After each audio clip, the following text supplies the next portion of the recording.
Et voici les deux papas musclés. Maintenant, vous n'êtes pas juste musclés, vous êtes des papas musclés.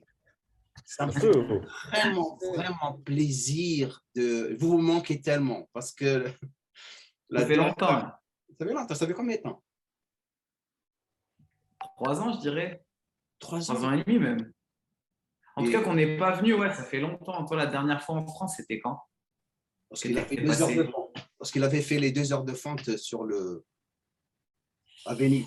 À Venise. Ouais, c'est ça, ça devait être Non, mais on 2000, s'est vu après. Non, ça non, devait être non. 2018, je crois, il y a 3 ans. Ouais, il y a 3 ans. Waouh. Non, mais toi, moi, je t'ai vu plusieurs fois. Jamo, t'es venu. Non. Après, ouais, c'est ça, après. Si, t'es venu. T'es venu, il est allé à Oko Hotel. Ah ouais, je l'ai vu, ouais, parce on devait te voir et après j'ai passé du temps avec lui à Oko. Ouais, je suis venu après. 2019, tu m'as vu en 2019, je crois. Ouais, bah après, il y a eu le Covid et tout, en vrai, et puis personne n'a voyagé. Hein. Oui, parce qu'après le Covid, je crois que j'allais venir vous rencontrer. Il y a eu le Covid et j'étais reparti après 2 jours. Ouais. Et maintenant, comment que ça va avec tout ce qui s'est passé? Je vois que vous continuez à... ce que je dis à tout le monde, les deux Français dans le fit game qui ont des gonades. Ils n'en ont rien à foutre. Ils continuent à bosser. Tout le monde les critique. Ils n'en ont rien à foutre. Il y a tellement de projets. Vous êtes partis au Mont Blanc comme des fous. J'ai vu que vous avez escaladé l'ascension du Mont Blanc. Premier obstacle, on casse Sagou, un fitness boutique. Et 7 heures de marche, on traverse une rivière glacée. Les crampons en pointe avant.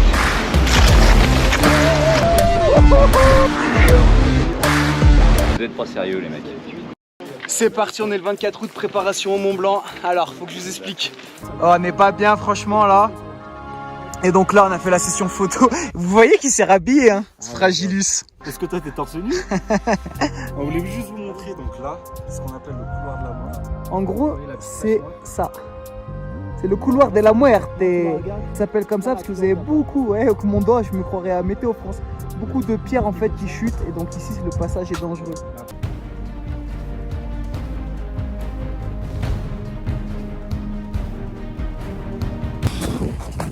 Je vais y tomber. Tire-moi pas trop fort.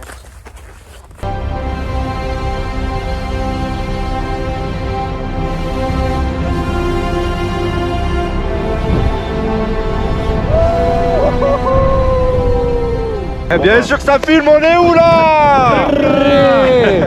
Comment vous avez commencé à faire des choses? Je sais que vous êtes super organisé et vous avez une liste. C'est ce qu'on appelle les listes à faire dans la vie. Donc, comment vous vous êtes retrouvé en train de monter le Mont Blanc? Ouais, c'était un rêve depuis très longtemps. On s'était dit, il faudra qu'on le fasse une fois. On devait le faire l'année dernière.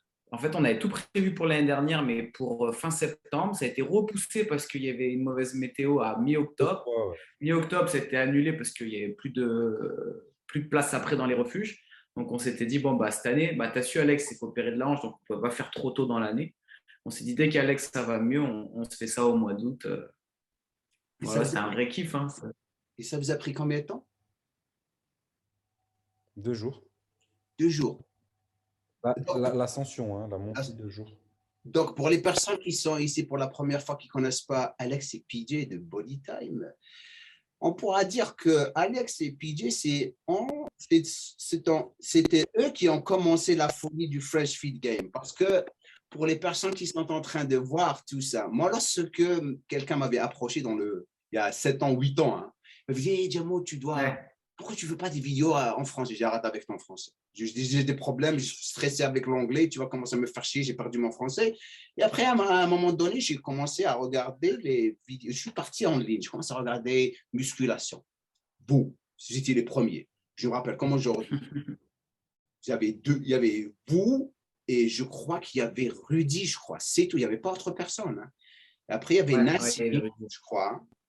Et après, il y avait Thibaut qui était venu. Et après, je crois, Thibaut, il y avait Enzo Fukra. Et après Enzo Fukra, je suis arrivé.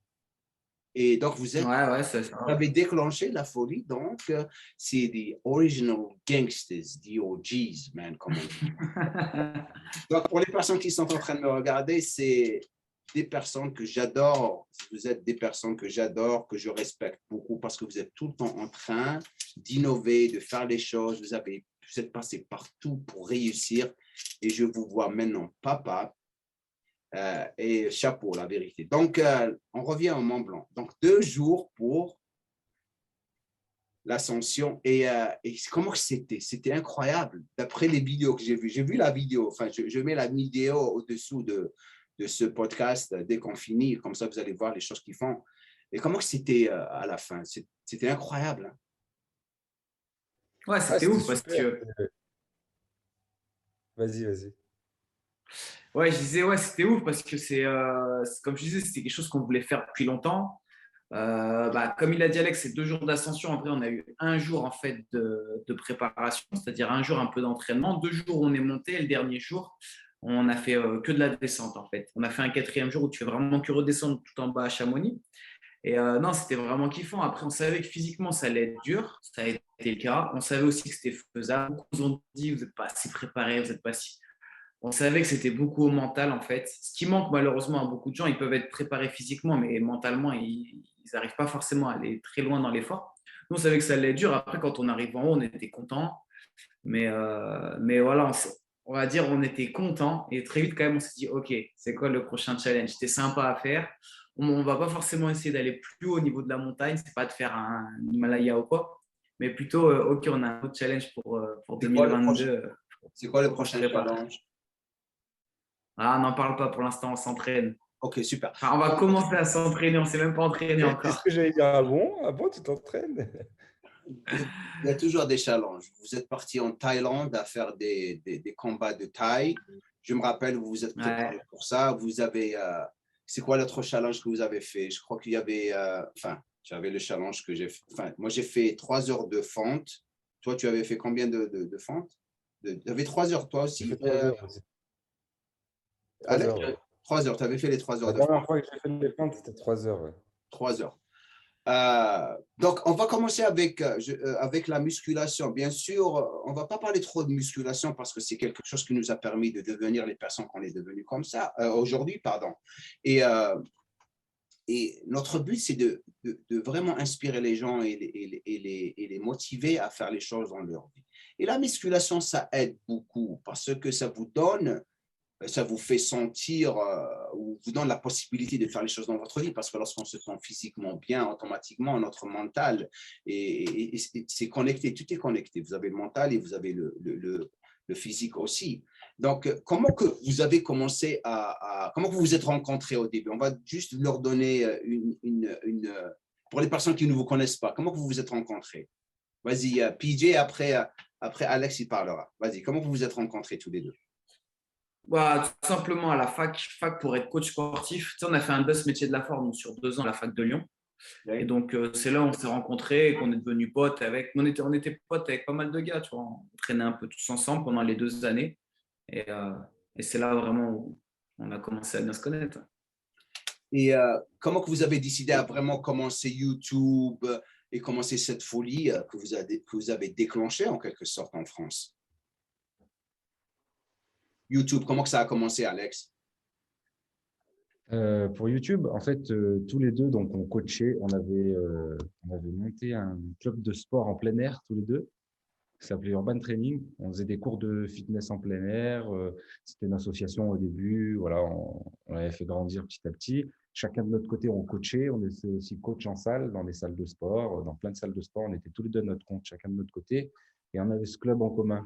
Et en fait, on a toujours fait dès qu'on est sorti de la fac, on a travaillé ensemble en fait, pour une entreprise qui faisait du coaching de luxe, enfin qui se lançait dans le coaching de luxe. C'était une jeune entreprise.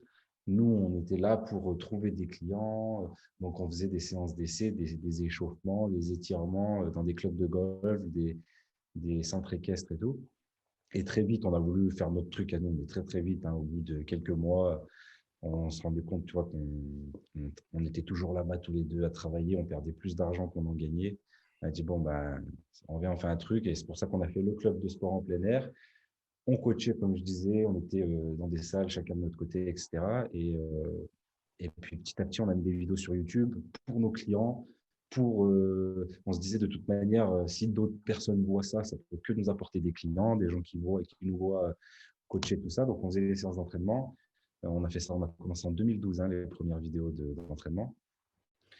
Et petit à petit, il y a des gens qui ont commencé à regarder. Ça allait très doucement, très doucement. YouTube, c'était pas du tout ce que c'est aujourd'hui. Et voilà, on s'est mis à faire des vidéos jusqu'au jour où on a décidé de tout arrêter, tout le coaching physique, toutes les salles, tous nos coachings perso, tout ça. On a décidé de tout arrêter et de miser sur YouTube. Donc là, au début, on gagnait moins qu'avant parce qu'on travaillait très bien en tant que coach, on avait beaucoup de clients, etc. Et petit à petit, on a fait de plus en plus de vues, on était de plus en plus reconnus et les gens achetaient nos programmes, etc. Et voilà, et tu connais la suite. On a continué sur YouTube, on a développé des programmes de transformation et maintenant, c'est surtout ça qu'on fait, en tout cas sur la chaîne BodyTime, c'est surtout de la transformation et c'est surtout ce qu'on vend, c'est des programmes de transformation. Les gens, on est reconnus pour ça. Voilà, on a pas mal de programmes qui marchent bien et on continue les vidéos sur YouTube, les projets. On a entrepris plein de trucs entre-temps et on est venu te voir, te rencontrer plusieurs fois. On a fait plein de trucs ensemble et voilà quoi. Quelle est votre vidéo? J'espère qu'on... On va encore faire, ouais. Mais quelle est votre vidéo préférée avec moi? Moi, j'ai la vidéo préférée. Ma vidéo préférée avec vous, je vais vous la montrer dans pas longtemps. Mais avec moi, on est ensemble. On est tous ensemble. On est ensemble tous les trois? Ouais. Tu parles du souvenir de la vidéo, de quand on a tourné ou du rendu que tu préfères? Votre meilleure vidéo avec moi, c'était laquelle? Que vous avez préféré? Ah, c'est la vidéo humour à Gold Gym. Les fragiles en muscu. Les fragiles de muscu, c'est celle-là que vous adorez? Moi, je vais. Ouais, tu sais, quand tu as le petit sac à dos. Ouais. On va l'extrait quand tu as le petit sac à dos. Non, moi, je vais vous montrer ma meilleure vidéo dans pas longtemps. Mais avant de parler des vidéos, je voudrais dire quelque chose de très, très important pour toutes les personnes qui sont en train de nous regarder, c'est que les gens ne comprennent pas la vraie valeur du travail, enfin, la plupart des gens. Et ce que vous montrez, c'est le vrai exemple de ce que veut dire la détermination et ne jamais lâcher. Parce que… Merci, frérot. Frérot, la vérité, parce que je l'ai déjà dit auparavant, les gens ne connaissent même pas la vraie valeur de ce que veut dire travailler dur, parce que vous n'avez jamais lâché. Et vous continuez à le faire jusqu'à maintenant. On dirait que ça fait partie de vos gènes maintenant, parce que vous continuez, vous n'arrêtez jamais. C'est ça la vraie détermination pour réussir. C'est ça le vrai entrepreneur. Les gens ne voient jamais ce qui se passe derrière les coulisses. Vous vous êtes fait critiquer par tout le monde, vous n'avez jamais lâché. Et c'est ce qui vous a ramené à être les personnes que vous êtes maintenant. Vous avez réussi comme pas possible et vous continuez à faire les choses. Vous êtes devenu papa. Je me rappelle le jour où vous êtes venu chez moi et le jour où je me rappelle comme aujourd'hui, j'ai déjà parlé de ça auparavant. On était en train d'organiser le shoot pour faire la vidéo. Vous arrivez ici, vous échauffez, et moi, je suis en train de regarder, et tout d'un coup, je lève la tête comme ça, et lui, et Alex, et PJ te dit à toi, tu dis, alors, je crois qu'on peut lui dire maintenant, on peut lui dire. Après, je vous regarde comme ça, et tu allais dire quelque chose. Je dis, ouais, je sais, elles sont enceintes. Le jour où vous étiez devenu papa. C'est vrai. Tu te rappelles du jour-là? Je dis, oui, je sais, elles sont enceintes. Tu te rappelles de ça? Il a dit, comment qu'il a su? Je sais, son regard. Oui, tu te rappelles de ça? Et oui, devenir papa. Et c'est là où, comment vous êtes, parce que aussi les gens, spécialement les personnes qui sont célibataires, lorsqu'on est célibataire et on fait quelque chose, c'est en quelque sorte un petit peu facile. Et lorsqu'on devient papa, il faut s'adapter parce qu'il y a une nouvelle personne, c'est-à-dire le bébé qu'on a. C'est très dur, mais vous êtes vraiment arrivé à vraiment s'adapter rapidement comme pas possible. Certes, ce n'était pas facile, je le sais parce que je suis papa. Ouais. Et ça prend beaucoup, et ça demande beaucoup de gonades pour pouvoir équilibrer tout, c'est-à-dire le travail, l'attention, les entraînements, les enfants, le sommeil le soir, le stress. C'est ça la vraie valeur de quelqu'un qui va tout le temps continuer à réussir. Donc, la question que j'ai pour vous, et je vais d'abord la poser à Alex, après PJ, bien sûr, c'est quoi la différence que vous avez remarquée maintenant que vous êtes papa et que lorsque vous étiez papa? C'est-à-dire les bénéfices d'être papa et les challenges aussi. Alex. Monsieur a plutôt bien dormi, s'est réveillé quelques fois. C'est t'as dit ça? Elle a dormi à côté de toi, Tati? Ouais, elle a dormi dans la chambre d'amis. T'es content de voir ta sœur, quand même. Nouvelle petite coupe pour monsieur à terre. Franchement, c'était pas facile à la tondeuse, mais au début, il s'est laissé. Ah bah les bénéfices, ce serait dur de les énumérer. Il n'y a rien de mieux, tu vois. Et après, par contre, c'est le pire problème, c'est le sommeil. Enfin, pour moi, c'était le sommeil. C'est le sommeil, mais il y a aussi beaucoup d'autres choses. Et pour toi, PJ, c'est quoi? Ouais, mais c'est pareil, c'est comme il dit Alex, c'est quelque chose d'incroyable, c'est un amour qui est inconditionnel. Quand c'est tes enfants, c'est ton sang, ta chair. En fait, je trouve que tu réalises un peu, tu comprends un peu certaines actions qu'ont eu tes parents avec toi, parce qu'en fait, bah, tu les comprends qu'une fois que toi-même, tes parents, et tu te dis, ouais, je vois. Je pense que toute ta vie, tu t'inquiètes pour tes enfants, parce qu'en fait, s'il leur arrive le moins de trucs, bah, tu as toujours peur. Tu préfères qu'il t'arrive 10 000 fois pire qu'un truc à ton enfant, tu vois. Donc, c'est vraiment un amour qui est différent. Et après, comme il l'a dit, entre guillemets, le point un peu négatif, c'est chronophage. Un enfant, il te mange ton temps. Ouais, j'avoue, c'est assez basique. Tiens, j'ai animé des gommettes là. Regarde lesquelles. Mets des gommettes là. Choisis des gommettes ou des petits comme ça. C'est hyper compliqué de bosser quand ils sont avec toi, quoi. Ouais, et un peu le sommeil aussi. Forcément, la nuit, tu dors moins bien, quoi. Ouais, ça c'est aussi le problème que j'avais eu lorsque j'avais eu Aya. Mais ce qui est incroyable, c'est que notre vie change parce que chaque matin, lorsque tu te réveilles pour encore une plus grande raison qui est très, très importante, aussi importante parce que c'est tes enfants, c'est ta famille. Au début, tu es seul, tu n'en as rien à foutre, tu te réveilles, tu sais que tu dois bosser. Mais lorsque tu as une famille, si tu ne bouges pas, tu es foutu. C'est comme ça que je pense, moi.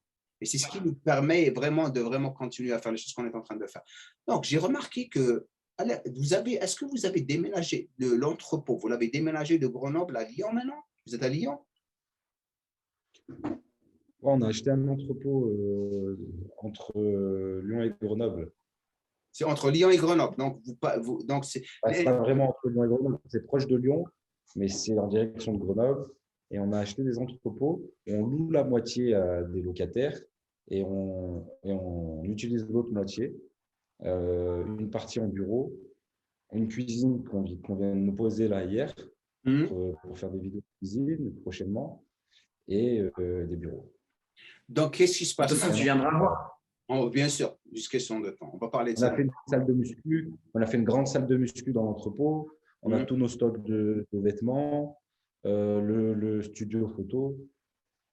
Okay. Voilà. Donc, tout se passe là-bas. Et la moitié, vous l'avez, c'est super, ça c'est intelligent. Et bien sûr, les locataires que vous avez maintenant, donc ils aident à payer en quelque sorte envers ce que vous avez, de lease, comme on dit. Ouais. Donc, vous avez beaucoup de projets qui sont en train de se passer maintenant. Les entraînements, je sais que tu as eu un problème. Ça, c'est Alex. Et je vais partir chez l'autre parce que l'autre… Non, je vais d'abord parler de les sujets que vous êtes en train de faire. C'est ça la folie. Attendez, je vais PJ, je vais commencer à PJ. Vidéo, PJ, 24 heures dans l'eau, dans la peau d'un obèse. Qu'est-ce qui s'est passé? C'était marrant.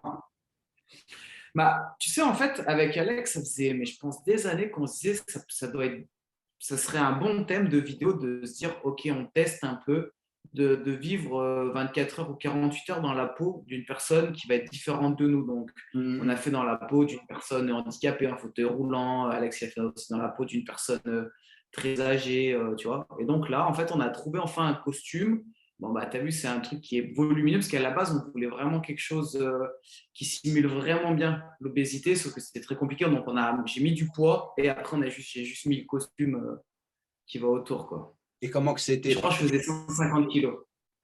150 kilos. Ouais, à la fin, je faisais 150 kilos, 145, je crois. Et c'était 24 heures, sans arrêt, tu faisais tout ce que... Ouais. Et comment que c'était ton expérience? C'était la folie, hein? C'était horrible. 7, ça se voit que c'est dur ça, mais... Franchement, j'en ai marre. Salut à tous, c'est PJ, j'espère que vous êtes en super forme. C'est parti, je vais passer 24 heures dans la peau d'une personne obèse. Vous avez déjà vu Alex, il a fait 24 heures dans la peau d'une personne âgée, dans la peau d'une personne handicapée en fauteuil roulant. Et là, je vais faire dans la peau d'une personne obèse, donc vraiment en surpoids. L'idée, montre que tout est possible, peu importe ton physique. Combien les burpees, Pascal? 5, 10, 15, 10. Mais vous êtes malade, les vélos. 10 c'est le minimum, 15 vraiment c'est bonhomme. 15 c'est bonhomme. C'était pas des burpees, il a fait la prière hier. Je peux pas déjà reculer les deux jambes en même temps. Regarde. Oui, 2, voilà. 3. T'imagines ce qu'ils ressentent? Ceux qui font ce poids-là quand ils font des burpees. C'est les jambes, c'est dur là. Non plus. Si vous êtes dans ce poids-là et tout, pensez à votre santé aussi. Là, j'avoue, j'ai pas envie de jouer avec du vrai. Vous savez, il y en a plein, ils nous disaient, moi, je peux plus jouer avec mes enfants et tout, mais je comprends. Ouais. Moi, j'ai envie d'être allongé là, et de me reposer devant la télé. Et le problème, qu'est-ce qu'on fait devant la télé? En plus, on bouffe. Donc, c'est un cercle vicieux. Je suis content. Juste pour te dire, il y a des personnes dans ce monde, beaucoup de personnes. C'est horrible. Mais écoute, regarde, mais t'as vu l'expression dans ça? C'était horrible. Mais juste pour te dire.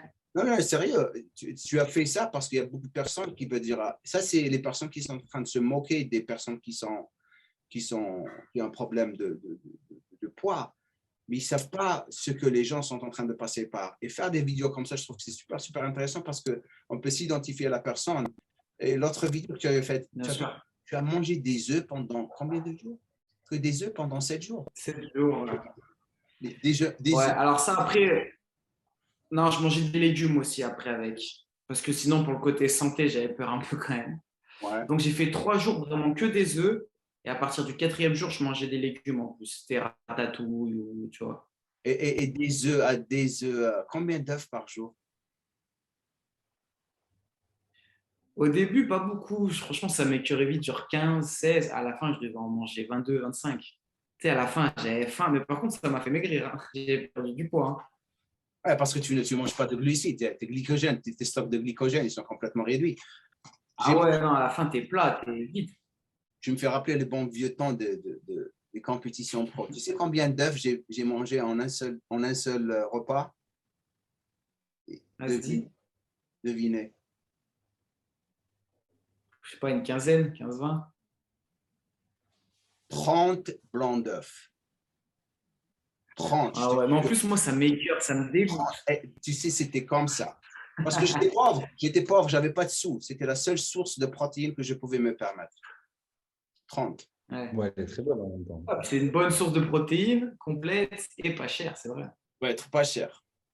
Et l'autre qui se fait, ça c'est Alex qui a fait, tu as eu un problème avec, je sais que tu as un problème avec ton acétabulum.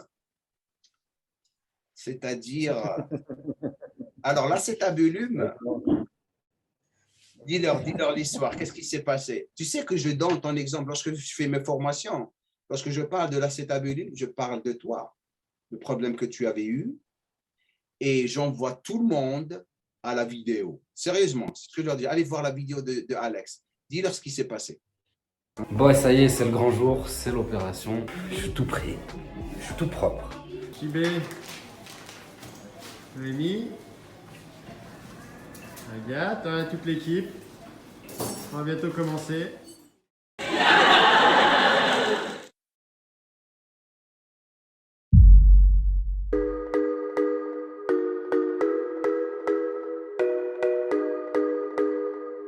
Là, ils m'ont envoyé du froid.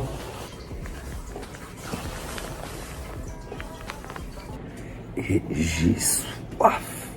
Le problème de cette pathologie, c'est que souvent il y a 10 ans de retard parce que les gens ne connaissent pas cette pathologie et du coup, en ce moment, là, tous les gens que j'opère, ça fait toujours 10-15 ans qu'ils ont mal et du coup, c'est dommage parce que la hanche, elle est un petit peu abîmée, mais bon, donc là, ça va faire qu'elle s'abîmera beaucoup moins à l'avenir, mais le cartilage au niveau du bassin, il était abîmé sur 5 mm de large, il était à nu, quoi. L'os, il était à nu, donc moi, j'ai fait que l'enlever, ce qui était déjà, de toute façon, Là, c'est vous qui êtes installé sur la table, donc vous avez le plomb entre les jambes, comme ça. Je vous installe avec des sortes de chaussures pour après pouvoir tirer assez fort. Là, ça sert, c'est l'amplificateur qui me sert à faire de la radio pendant l'intervention pour vous faire des radios. Donc, vous êtes installé comme ça, là. En fait, j'avais mal à la hanche. Et moi, moi, je pense, en fait, j'avais mal dans la jambe. J'avais mal dans toute la jambe. Très souvent, ça faisait 10 ans que j'avais mal à cette jambe. Quand je m'entraînais lourd, vraiment lourd, j'avais mal à la jambe. Quand je restais longtemps debout, j'avais mal à la jambe. Quand je piétinais, j'avais mal à la jambe. Bref, quand il y avait beaucoup d'impact, etc. Piétiner. Surtout grosse flexion. Et en gros, on m'a découvert l'année dernière. Moi, j'ai tout consulté. Hein, on m'a tout dit, tous les diagnostics, sauf le bon. Et en fait, c'est parce que c'était une pathologie qui n'était pas connue. Ça fait à peu près 5-6 ans qu'ils opèrent de ce problème-là et une petite dizaine d'années qu'ils ont découvert le conflit fémoro-acétabulaire, donc le conflit de hanche. Et donc, on m'a diagnostiqué ça.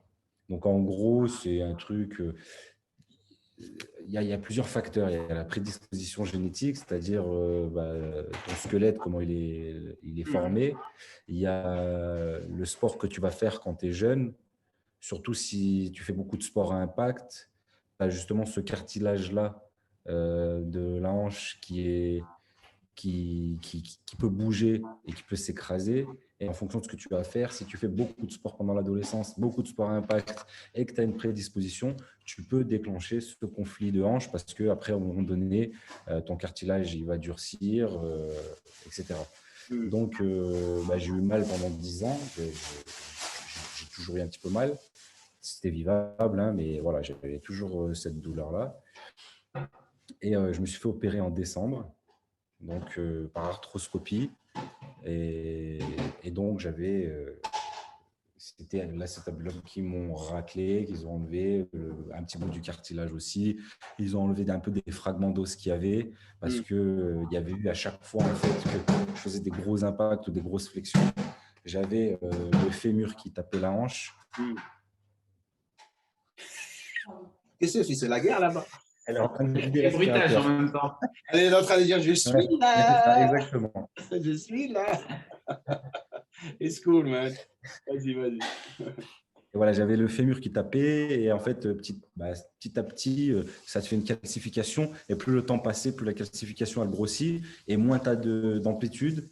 Donc voilà, si je ne me faisais pas opérer, en gros, ils m'ont dit si vous ne vous faites pas opérer, dans 10 ans, vous avez une prothèse de hanche. Waouh. Ça fait un peu tôt. Et donc, ils m'ont dit, en opérant, on ralentit le processus justement de dégradation de la hanche. Et voilà, maintenant… Et apparemment, lorsqu'ils ont fait l'opération, ils ont bougé des gonades. Ils ont bougé de côté. Ah, c'est ça, c'est là où tu voulais en venir. D'accord, j'avais pas compris. Tu sais, parce que j'avais parlé de ça, je dis shit, man. Parce que pour les patients qui sont en train de regarder la vidéo, vous avez le bassin, le pelvis, et l'acétabulum, c'est le trou là où le fémur il est collé. Ok, c'est là. Donc, ils étaient obligés, ils ont en quelque sorte, ils l'ont rendu circulaire. En fait, exactement, vu que c'était rentré, il faut tirer et en fait désarticuler, enlever, tirer sur l'articulation pour venir travailler au milieu. Et en fait, pour ça, ils m'ont mis des bottes qu'ils ont tractées pour me sortir, une botte qu'ils ont tractée pour me sortir le fémur. Et pour me maintenir, pour pas que je me fasse embarquer par la botte, ils m'ont mis un pylône entre les jambes comme ça. Ils ont bougé. J'étais tiré. Ils ont bougé. J'avais même plus à me savoir si j'avais… Non, j'avais deux bottes des deux côtés. Donc, j'avais les deux articulations qui étaient détendues. Et c'est comme ça que je suis allé travailler. Sauf que l'opération, elle a duré 4h30, presque 5 heures. Et que pendant tout ce temps-là, j'étais tracté et que bah, ça m'écrasait, tu vois. Ça m'écrasait entre les jambes. Et tu as pris combien de temps pour récupérer après l'opération? Pour faire tes squats. Et maintenant, tu peux squat, tu peux faire tout maintenant. Ouais. Tu peux faire tout. Ok, cool. En fait, jusqu'au Mont Blanc, j'ai très bien fait la rééducation. J'ai tout bien fait. Même quand j'ai annoncé que j'allais faire le Mont Blanc et tout, la première fois, ils ont rigolé. Et après, petit à petit, vu l'évolution que j'avais, etc., ils envisageaient que c'était possible. Et j'ai fait le Mont Blanc. Ça s'est bien passé. Je n'ai pas eu de douleur. Et après, c'est pendant le mois de télé-réalité, là, en septembre. Ah, je veux parler de ça. Un petit peu l'été. Un petit peu cet été, parce que pendant les vacances, en fait, de porter. En fait, quand tu fais de la muscu, c'est différent parce que tu fais très attention à tes postures, etc. Tu es équilibré. Et alors que dans la vie de tous les jours, les enfants, la voiture, se pencher, se tourner. Et puis après, la télé-réalité où, même si physiquement, nous, on ne devait pas faire des épreuves, mais parfois, tu dois un peu montrer, sauter. En fait, le plus gros problème, c'est les impacts. Parce qu'il y a une grosse cicatrisation à faire, parce que l'opération était longue, qu'ils ont beaucoup raclé, etc. Tu as beaucoup de cicatrices, donc il y a il un faut gros faire très hématome à attention. l'intérieur. Ouais. Comment? J'ai dit, tu as des cicatrices, donc tu as toujours des cicatrices, donc il faut faire très, très attention. Oui. Après, bon, c'est refermé depuis bien longtemps, hein, mais voilà, le problème, je peux tout faire. Là, bah, j'ai fait les jambes aujourd'hui, pas de souci. J'ai ralenti un petit peu, justement, les jambes là, dernier temps, parce que j'avais un peu mal. Je vais faire attention. Et, et voilà. Et ça va, franchement, ça va. J'ai bien récupéré. Super cool. Alors, Pige, parle-nous de la télé-réalité. Ouais, bah, tu as vu, on a tourné ça là, sur septembre, début septembre jusqu'à début octobre. C'était un projet, c'était un de nos tout premiers projets avec Alex, donc ça faisait vraiment longtemps. Après, c'est un truc, ça demandait quand même un investissement financier et de temps qui était énorme, donc c'est vrai qu'on a mis un peu de temps à réaliser tout ça. Mais franchement, ça s'est passé, on va dire, très très bien. Bien sûr, il y a toujours 2-3 choses qu'on aurait pu améliorer, optimiser, mais dans l'ensemble, c'est très très bien passé. Ça sortira en mars sur notre chaîne YouTube. Donc le principe, c'est juste 12 participants. Comment? C'est quoi exactement le projet? Est-ce que tu peux nous dire tout sur le projet? Ouais, le but, c'est vraiment de prendre 12 participants, 6 hommes, 6 femmes, qui ont fait nos programmes de transformation sur 28 jours, donc le programme Beauty Time pour les femmes, Wolf pour les hommes. Donc, c'est un programme sans matériel, au poids du corps, 45 minutes de sport pour sécher, se dessiner, voilà, perdre du gras. Et en même temps, ils avaient l'alimentation. Et le but, c'est de filmer ça en mode télé-réalité. Pas une télé-réalité à scandale, mais une télé-réalité un peu voir le quotidien, comment ils gèrent leur transformation physique. Et bien sûr qu'on filmait aussi tous les à côté. Ils avaient plein d'activités. On leur a fait faire un peu des trucs de fou, que ce soit dégustation d'insectes ou voilà, plein d'autres choses encore pires que dans la télé. Et voilà, le but, c'était vraiment de vivre en fait avec ce groupe au quotidien, d'apprendre à les connaître, s'attacher à eux et de les voir évoluer, surtout de voir leur transformation physique et de voir ce qu'on est capable de faire en 28 jours. Donc la transformation, c'était pendant 28 jours. Ce n'était pas pendant toute l'année. Donc, vous avez pris du jour 1 à la 28e journée et vous avez filmé les 28 jours pour voir celui ou celle qui vont avoir les plus de résultats. C'est ça? Ah, là, ils sont tous filmés. OK. Et ça sort… Là, c'était vraiment en mode… on était dans un domaine… tous les candidats, tous les jours, ils avaient un planning du matin au soir. Il y avait une équipe de caméramans, d'ingé son, un réalisateur, des cadreurs, etc. Et toutes les journées étaient calibrées en fonction des activités, des épreuves, des tournages, les interviews, les pastilles que nous on tournait. On tournait vraiment du matin au soir pendant 28 jours. C'était une aventure incroyable. Hein. Imagine, on était 30 en tout. 30 en tout dans un domaine avec 5 villas au cœur de la Drôme provençale. Waouh! Un peu en hauteur avec une vue magnifique. Et vous avez financé tout le projet? Tout, à 100%. Ça coûte les yeux de la tête parce qu'il faut les nourrir, il faut filmer, il faut payer pour leur billet d'avion. c'est énorme. J'espère que ça va marcher. Enfin, ça marchera parce que c'est divertir. Les gens veulent du divertissement. J'espère que ça va cartonner. Mais la chose qui me manque le plus de vous, où je voulais être la star, c'est les épisodes de muscu. Pourquoi vous avez arrêté ça? Ouais, c'est vrai. Tu devais en plus. Je voulais tellement être dedans et faire le camp. Mais vous les avez arrêtés. Pourquoi? Un jour, quand on aura le temps, on fera un épisode inédit, juste pour toi. Non. Ce que j'aimerais ce que j'aimerais faire, c'est la seule vidéo que je vais faire avec vous. Si on fait une vidéo, c'est celle-là. C'est faire ASMR, OK, dans une salle de gym où on s'entraîne en ASMR. Sérieux, hein? Toi, t'aimes trop ça.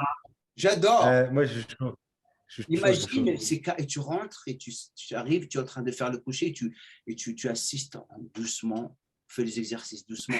Ça sera, tu sais, j'ai une idée. Je vous partagerai ça avec vous. Ça sera super cool. Je suis en train de regarder la vidéo. C'est cette vidéo. C'est la vidéo que j'adore. Cette vidéo SMR, ta préférée, toi. C'est celle-là que tu préfères, quoi. Ouais, j'avais oublié, c'est vrai. Moi, j'adore cette vidéo. Attends. Sinon, parlez-nous de votre nouveau club, là. Le club que vous avez commencé. Nous deux, c'est Alex et PJ. On est sortis de la fac de sport en 2010. On a toujours été entrepreneurs, mais au début, c'était pas gagné. On connaissait rien à l'entrepreneuriat. Mais peu importe, on a créé notre premier club en 2012.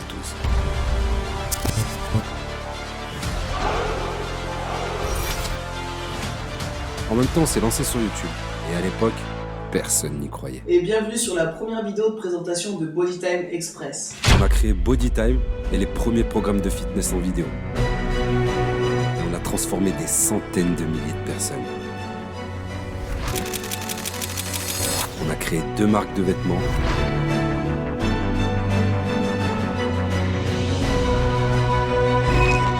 Produit une télé-réalité. La télé-réalité, c'est un projet qu'on a tourné en septembre. Des années qu'on en parlait, voilà. C'est notre plus gros investissement. On a développé notre société, puis on s'est diversifié un maximum.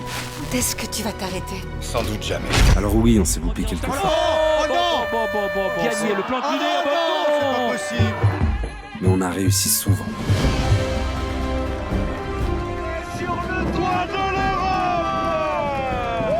l'Europe! Et c'est aujourd'hui, 10 ans plus tard, qu'on a décidé de créer le Panthéon Business Club. Notre constat est simple. Entreprendre seul est une épreuve difficile. Et en tant qu'entrepreneur, on a vite compris que 3 ingrédients étaient essentiels pour éviter l'échec et avancer plus vite. 1. La formation et les conseils des meilleurs entrepreneurs. 2. Le réseau que tu peux solliciter. 3. Une bonne hygiène de vie. On a donc décidé de réunir tout ça en un projet unique. Le Panthéon Business Club, un club privé qui réunit les meilleurs entrepreneurs français. Et en étant membre, vous aurez un accès à des événements privés et un carnet d'adresses certifié, des formations et interviews des meilleurs entrepreneurs français, des programmes de sport, alimentation, mindset et productivité. Et comme un entrepreneur se doit de vivre avec son temps, l'accès au Panthéon Business Club sera entièrement basé sur la technologie NFT, ce qui en fait une carte de membre ultra sécurisée et revendable à tout moment. Pour ce projet, nous nous sommes entourés des meilleurs dans leur domaine. Alors si toi aussi tu veux faire partie des meilleurs, rejoins le Panthéon Business Club.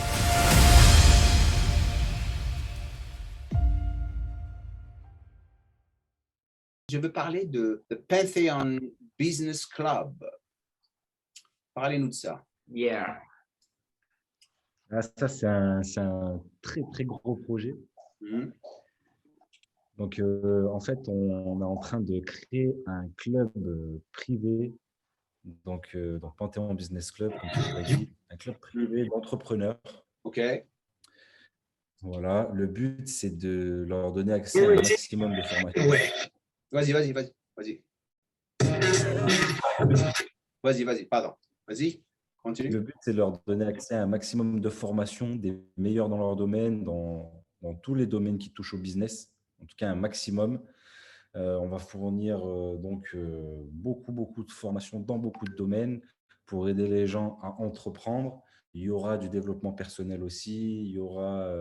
Mais explique-moi comment vous allez faire ça. Donc, c'est un club, ils rentrent, ils vont avoir des formations par rapport à des vidéos, ils vont avoir des coachs. Oui. Comment ça se passe?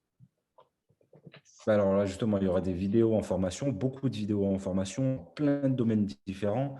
Donc, je ne vais pas tous les citer, mais il y a l'immobilier, il y a le trading, il y a la crypto-monnaie, il y a le commerce, le e-commerce et plein d'autres choses qui touchent à ça, comme la fiscalité, comme faire des levées de fonds, etc.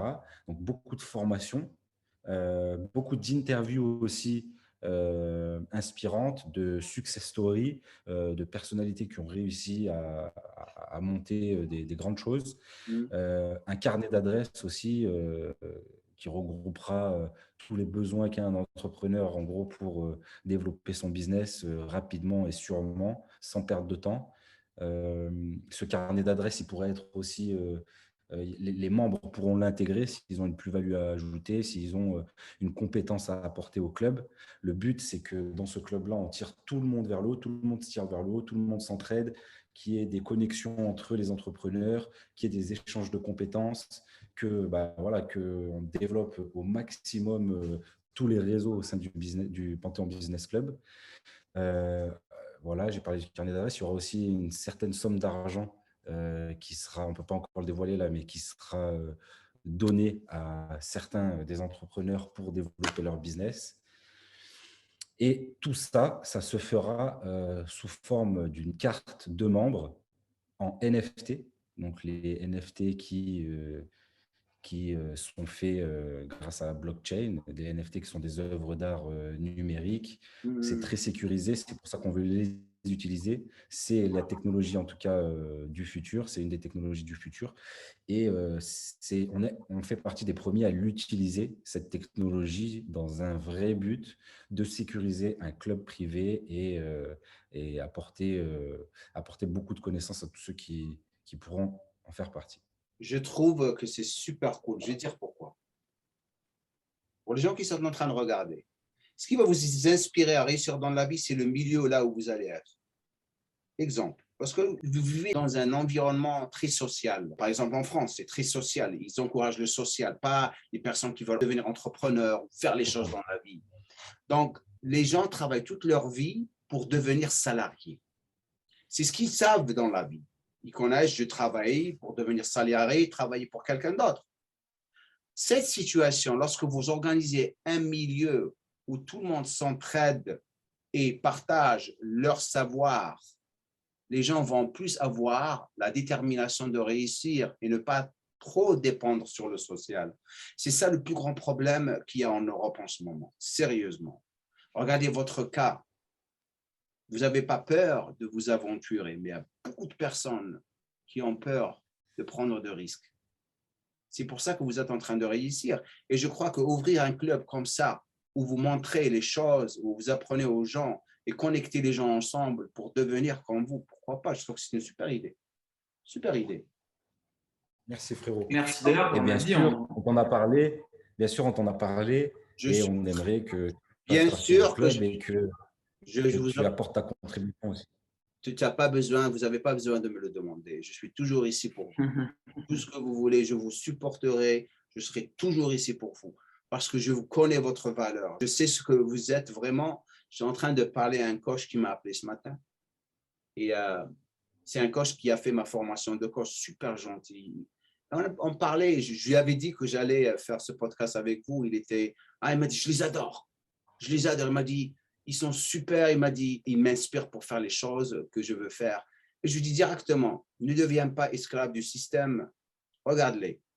Ils n'ont jamais abandonné.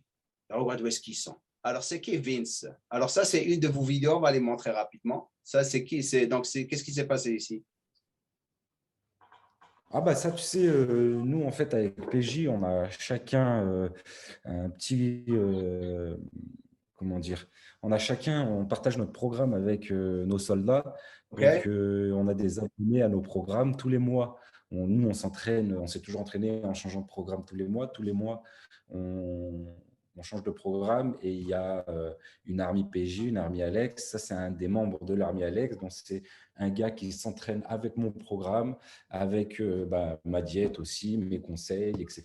Et tous les mois, ça change. Et voilà, et j'en invite régulièrement, PJ aussi, à venir tourner des vidéos, manger, faire un cheat meal, des tournages. Parfois, on en invite plusieurs, parfois, c'est juste un. Et puis, on explique un petit peu le parcours et la transformation du gars en question. Et après, voilà, moi, on a fait aussi des groupes privés sur Facebook. On essaie d'échanger un maximum avec eux. Il y en a plein qui sont devenus des potes avec qui j'échange souvent, que ce soit sur les réseaux ou sur WhatsApp. Donc, c'est super cool. Ça fait des années qu'on fait ça. C'est TWM. Et Vince, c'est un des membres de l'Army Alex qui suit mon TWM. Tu sais, je ne sais pas si vous avez ça, mais j'ai une idée pour vous. Attendez.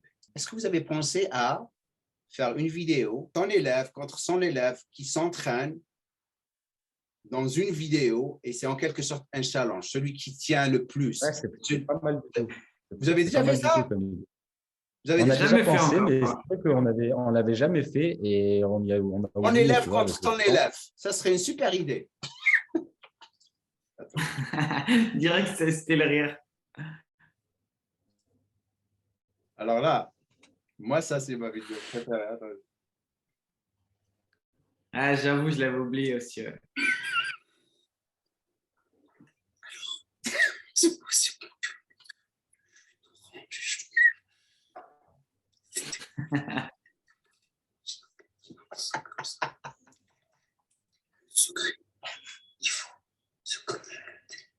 Non, ce qui était marrant, c'était PJ. PJ, il était tellement inconfortable. Il ne voulait pas faire ça, mais il était dedans. Moi, pour moi, c'est lui qui a cartonné des deux. Regarde-le, il était dedans, regarde.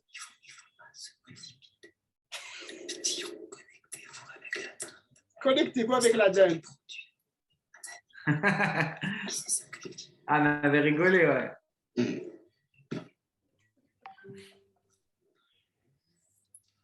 Attends.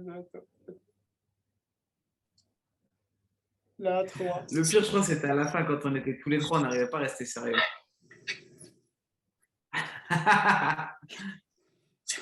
Ça, c'est ma vidéo. Je vais mettre le lien en bas pour qu'il la voit. Mais c'est marrant. Ça me manque. Tout ça me manque. Il y a des gens qui, quand est-ce que tu vas faire des vidéos avec? Quand est-ce que je dis, écoutez, c'est le vaccin. Alors, vaccin, est-ce que vous êtes contre ou pour le vaccin? Vas-y, Alex. Moi, contre. Et toi? 100%. C'est sur ta chaîne, donc moi, je me lâche. Non. Écoutez. Et toi, et après, je vais vous dire la logique des choses. Hein. Et PJ, et toi? Tu es contre ou pour?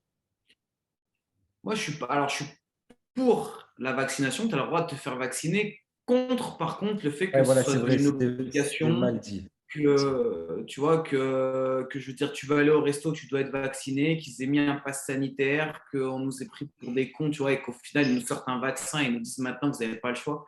Contre tout ça. Après, par contre, pour la vaccination, ça a sauvé aussi plein de vies dans d'autres cas. Qui découvre un vaccin contre le Covid et qui le propose aux gens qui ont envie de se faire vacciner, je suis pour. Si la personne, elle est à risque, elle a envie de se faire vacciner, bien sûr, mais je suis pour la liberté avant tout, donc que tu aies le choix de refuser. Mais contre ce vaccin, mais comme plein d'autres, hein. On en parlait il n'y a pas longtemps avec Alex, nos enfants, avant de rentrer à l'école en France, ils doivent se taper 11 vaccins différents, dont certains, on ne sait même plus à quoi ils servent. Tu vois, donc il y a le pour, on a éradiqué certaines maladies, mais il y a quand même aussi du contre, quoi. Mais je suis d'accord aussi que ceux qui veulent se faire vacciner, qui se fassent vacciner, j'ai aucun problème avec ça. Exactement, c'est ce que j'allais dire. Tu veux te faire vacciner, vas-y. Tu ne veux pas te faire vacciner, ne te fais pas vacciner. Mais ne viens pas me dire ce que je dois faire. C'est ça le problème. Moi, ce que je pense de tout ça, je l'ai dit plusieurs fois. Pourquoi on se presse à donner du vaccin à tout le monde? OK? Un vaccin, ça demande beaucoup de temps, beaucoup de recherche. C'est tout. Je ne veux pas me faire vacciner. Nous, ici, aux États-Unis, chaque État est différent. L'État ici, ils veulent pousser les vaccins. Nous, la Californie, ils veulent le rendre social. Hein. C'est pour ça, moi, je me casse l'année prochaine. Plus le temps que tu nous en parles. Oui, parce que quelle ville? Je vais à Dallas. Dallas, vers le nord. C'est super.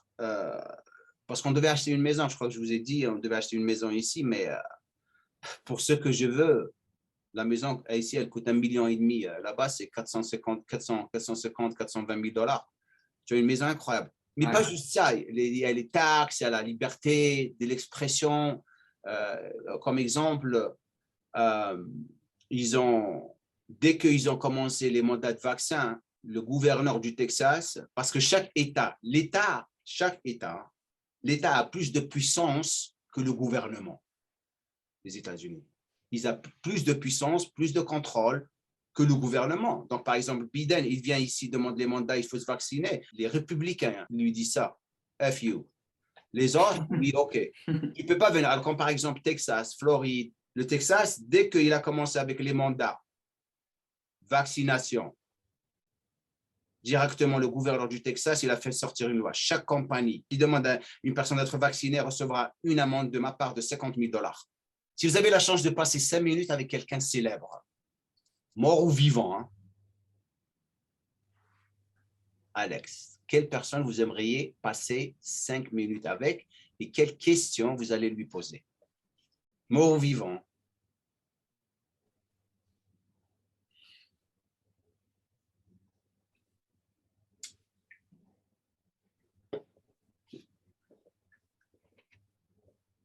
Juste pour préciser, forcément quelqu'un de célèbre ou ça peut juste être quelqu'un de célèbre, connu, des personnes, pas vraiment célèbre, quelqu'un que vraiment vous admirez, je sais pas moi, une personne qui vous a touché. Moi, par exemple… J'ai dans le sens revoir quelqu'un qui est décédé, le revoir 5 minutes. C'est quelqu'un de célèbre. Moi, je pense… Vas-y, pige. Je dirais Michael Jordan, parce que c'est quand même celui qui m'a le plus touché dans ma jeunesse, tu vois. J'hésitais entre Jordan et Bryant, parce que Bryant, il est décédé, Kobe Bryant. Oui, décédé. Donc, c'est une personne qui t'a marqué et quelle question tu lui poserais? Ça serait compliqué. Ouais, c'est parler un peu comment il a réussi, comment sa jeunesse, sa détermination, comment il a eu cette vision assez claire de cette rigueur de travail, réussir à garder cette rigueur de travail. Parce que comme tu dis, même si on le sait tous, tout le monde se dit, pour réussir, il faut bosser, il faut bosser, il faut bosser. Il y a quand même des gens qui arrivent à avoir une rigueur de travail qui est incroyable. Et notamment, Jordan et Bryant, c'est deux mecs où ils ont imposé ça un peu à tout le monde, qui étaient vraiment au-dessus. Donc, ouais, j'essaierai de comprendre. Et puis surtout… ouais, sa vision un peu. J'ai l'impression que c'est des gens quand même qui sont visionnaires. Je sais pas, ils ont quelque chose que les autres n'ont pas forcément. Donc, c'est de comprendre un petit peu sa manière de penser.